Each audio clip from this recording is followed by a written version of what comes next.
ভারতের ত্রিপুরার ডুম্বুর জলবিদ্যুৎ প্রকল্পের বাঁধ খুলে দেওয়া হয়েছে। হু হু করে বাংলাদেশে প্রবেশ করছে পানি। স্মরণকালের ভয়াবহ বন্যার কবলে ফেনী অঞ্চল। এরই মধ্যে বানের তোড়ে ডুবে গেছে ফেনীর 3টি উপজেলা। পানির নিচে ফুলগাজী, পরশুরাম, ছাগলনাইয়ার শতাধিক গ্রাম। একই সাথে টানা বর্ষণ এবং ত্রিপুরার বাঁধ খুলে যাওয়ায় মুহুরী, কহুয়া, সিলোনিয়া নদীর বন্যা নিয়ন্ত্রণ বাঁধের ভাঙা অংশ দিয়ে লোকালয়ে প্রবেশ করছে পানি। স্থানীয়রা বলছেন, এমন বন্যা আগে কখনো দেখেননি তারা। আমাদের এলাকায় এই পরিমাণ পানি আর জীবনে কখনো দেখি নাই। রাস্তাঘাট, বাড়িঘর সব ডুবে গেছে।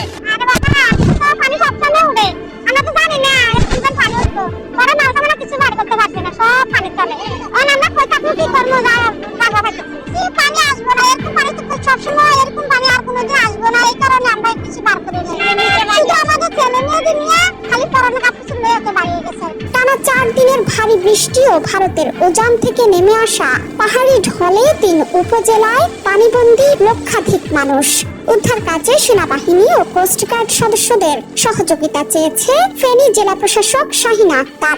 বৃষ্টি না কমলে পরিস্থিতির আরো অবনতি হবে বলে শঙ্কা ফেনী পানি উন্নয়ন বোর্ডের উপবিভাগীয় প্রকৌশলী আবুল কাশেম। তিনি বলেছেন, ইতোমধ্যে মুহুরী, কহুয়া ও সিলোনিয়া নদীর বেড়িবাঁধের 26টি অংশ ভেঙে লোকালয়ে পানি ঢুকছে। ডুবে গেছে মুহুরী নদীর বেড়িবাঁধের বেশিরভাগ অংশ।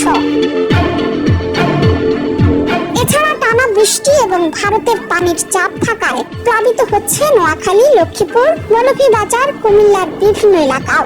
সামনে এসব এলাকার বন্যা পরিস্থিতি ভয়াবহ অবনতির আশঙ্কা করছেন তারা। ফেনীতে বন্যায় ক্ষতি হচ্ছে ফসলের, তলিয়ে গেছে রোপা আমন ধান, ভেসে গেছে হাজার হাজার পুকুরের মাছ, পানিতে ডুবে গেছে পোল্ট্রি খামার।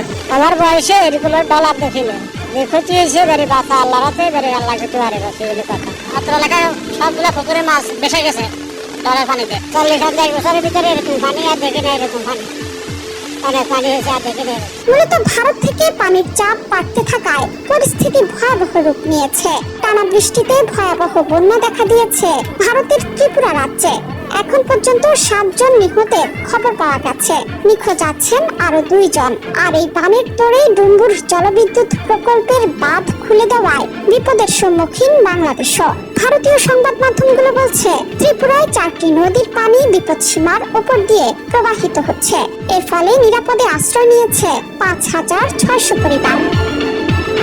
ত্রিপুরার গোমতী জেলা ম্যাজিস্ট্রেট সামাজিক মাধ্যমে জানিয়েছেন, গোমতী নদীর পানি আরো বাড়তে পারে।